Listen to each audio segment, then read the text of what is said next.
কোনো রকম baking powder, টক দই কিংবা সোডা ছাড়াই তুলোর মতো নরম সফট তুলতুলে এই রেসিপি শুধুমাত্র 1 কাপ আটা দিয়ে বাড়ি ভর্তি লোকের জন্য বানিয়ে নিতে পারবে। কোনো রকম তেল ছাড়া তৈরি এই রেসিপি যেমনটা হেলদি তেমন কিন্তু সুস্বাদুও হয়। এর সাথে খাবার জন্য কিন্তু এক্সট্রা কোনো ডাল তরকারিরও প্রয়োজন পড়বে না, শুধুই খাওয়া যাবে। বাচ্চাদের স্কুল টিফিন থেকে শুরু করে সকালের জলখাবার হোক কিংবা বিকেলের নাস্তা, সব কিছুর জন্য একদম পুরো পারফেক্ট রেসিপি। তো এই রেসিপিটি তৈরি করার জন্য সবার প্রথমে আমি এখানে 1 কাপ পরিমাণ আটা নিয়ে নিয়েছি, গমের আটা। তোমরা চাইলে কিন্তু এখানে ময়দা দিয়েও রেসিপিটি তৈরি করতে পারো। তোমাদের অনেকেরই প্রশ্ন থাকে যে এভাবে তো আটা দিয়ে নাস্তা তৈরি করলে প্যানের মধ্যে আটকে যায়, কিন্তু আজ আমি তোমাদেরকে সম্পূর্ণ প্রসেসটি বলে দেব। এইভাবে তৈরি করলে কিন্তু একটা রুটিও প্যানের মধ্যে আটকে যাবে না, খুব সুন্দরভাবে কিন্তু প্যান থেকে উঠে আসবে। সবার প্রথমে এই আটার মধ্যে দিয়ে দিচ্ছি 1 টেবিল চামচ পরিমাণ চিনি, এতে করে হালকা একটু মিষ্টি মিষ্টি ফ্লেভার আসবে। আর দিয়ে দিচ্ছি স্বাদ অনুযায়ী নুন আর চিনিটাকে একসাথে ভালো করে মিশিয়ে নেব।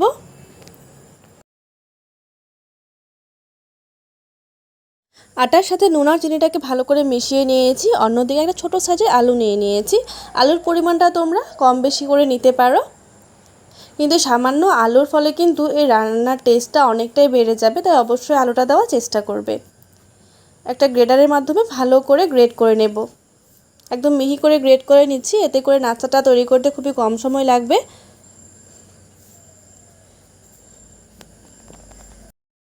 তারপর অন্যদিকে আমরা যেহেতু 1 কাপ পরিমাণ আটা নিয়েছিলাম, তাই এর মধ্যে 1.5 কাপ পরিমাণ জল দিয়ে দেব। সম্পূর্ণ জল একসাথে দেব না, অল্প অল্প করে জল দিয়ে এর একটা পেস্ট আমাদের তৈরি করে নিতে হবে।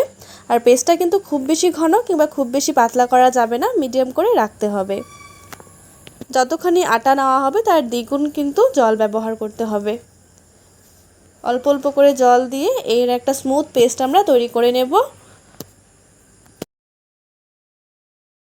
তারপর এই আটার মধ্যে দিয়ে দিচ্ছি গ্রেট করে রাখা আলু, দিয়ে দেব কুচনো আদা, কাঁচা লঙ্কা কুচি, দিয়ে দেব কিছু পেঁয়াজ কুচি আর সামান্য একটু কারি পাতা কুচনো। কারি পাতাটা সম্পূর্ণ অপশনাল, না থাকলে তোমরা এখানে ধনেপাতা ব্যবহার করতে পারো কিংবা এটাকে স্কিপও করতে পারো। তোমরা চাইলে এখানে যার যার নিজের পছন্দ অনুযায়ী কিন্তু যে কোনো ধরনের সবজিও এখানে ব্যবহার করতে পারবে। এইসব উপকরণগুলোকে ভালো করে মিশিয়ে নিলাম আটার সাথে, আর আমি একটু লম্বা লম্বা করে কেটেছি। তোমরা চাইলে কিন্তু যে কোনো শেপের কেটে নিতে পারো। তারপর কালারের জন্য এখানে দিয়ে দেবো সামান্য পরিমাণ একটু হলুদ গুঁড়ো, এতে করে কালারটা খুব সুন্দর আসবে। খুবই সামান্য পরিমাণ হলুদ গুঁড়ো দিয়ে ভালো করে মিশিয়ে নেব।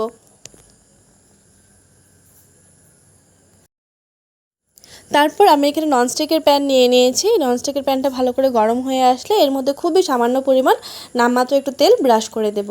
আর তোমাদের কাছে যাদের ননস্টিক প্যান নেই তারা কিন্তু সেই আটার মিশ্রণের মধ্যে যদি 1 টেবিল চামচ পরিমাণ ময়দা মিশিয়ে দাও, তাহলে কিন্তু একটা রুটিও তোমাদের এভাবে প্যানের মধ্যে আটকে যাবে না। অনেক সময় কি হয়, আটার মধ্যে যদি আমরা নানা রকমের সবজি দিয়ে থাকি, সেই সবজি দেওয়ার ফলে সেটা কিন্তু প্যানের মধ্যে আটকে যায়। তাই এভাবে যদি তোমরা 1 টেবিল চামচ পরিমাণ ময়দা মিশিয়ে ব্যবহার করো, তাহলে কিন্তু একটা রুটিও কিন্তু আটকে যাবে না, রুটি হোক কিংবা পরোটা খুব সুন্দরভাবে উঠে আসবে। আমি যেহেতু ননস্টিকের প্যান নিয়েছি তাই কোনো রকম ময়দা ব্যবহার করার প্রয়োজন পড়েনি। তোমাদের যাদের ঘরে ননস্টিকের প্যান নেই তারা অবশ্যই কিন্তু এই টিপসটি ফলো করে দেখতে পারো। আটার মিশ্রণটা দেওয়ার পর হাল ড্রাই হওয়ার আগে আগে কিন্তু এর ওপর কিছু সামান্য কুচনো পেঁয়াজ দিয়ে দিলাম, এতে করে দেখতে এবং খেতে ভীষণ ভালো লাগে। আর সামান্য একটু স্পাইসিনেসের জন্য লাল লঙ্কার গুঁড়ো দিয়ে দিয়েছি। এটা সম্পূর্ণ অপশনাল, চাইলে দিতে পারো আর নয়তো স্কিপ করতে পারো। এবার এটাকে হতে দেবো 1 মিনিটের জন্য। খুবই অল্প সময়ের মধ্যেই দেখবে ওপরটা খুব সুন্দরভাবে কিন্তু শুকিয়ে আসবে। এভাবে যখন উপরের দিকটা পুরোপুরি শুকিয়ে আসবে তখন এর মধ্যে খুব সামান্য পরিমাণে তেল ব্রাশ করে দেবো। তোমরা চাইলে বাটার কিংবা ঘিও ব্রাশ করে নিতে পারো। আর যারা একদমই তেল বাটার ঘি খাও না তারা কিন্তু শুধু এটা খেতে পারবে তেল ছাড়াই। হালকা তেলটা ব্রাশ করে দিলে এটার রেসিপিটির টেস্টটা কিন্তু আরও দ্বিগুণ হয়ে যাবে, খুবই নামমাত্র। তারপর এটাকে উল্টে দেব। উল্টে আরও 30 সেকেন্ড মতো একটু ভেজে নামিয়ে নিলেই কিন্তু তৈরি হয়ে যাবে আমাদের এই আটার নাস্তা। আমার এই 1 কাপ আটা দিয়ে কিন্তু 6 থেকে 7টা রুটি হয়েছে। তোমাদের এই রেসিপিটি কেমন লাগলো অবশ্যই আমাকে কমেন্টস করে জানিও। ভালো লাগলে চ্যানেলটিকে সাবস্ক্রাইব করে পাশে থাকা বেল আইকনটিতে প্রেস করে দিও, যাতে এমন নতুন নতুন ভিডিও আর তোমাদের কাছে শেয়ার করতে পারি। এই রুটিগুলো কিন্তু অনেকক্ষণ পর্যন্ত এমন নরম এবং তুলতুলে থাকবে। যে কোনো চাটনি কিংবা সসের সাথেও তোমরা এটাকে পরিবেশন করতে পারো, নয়তো শুধুই খেতে পারবে।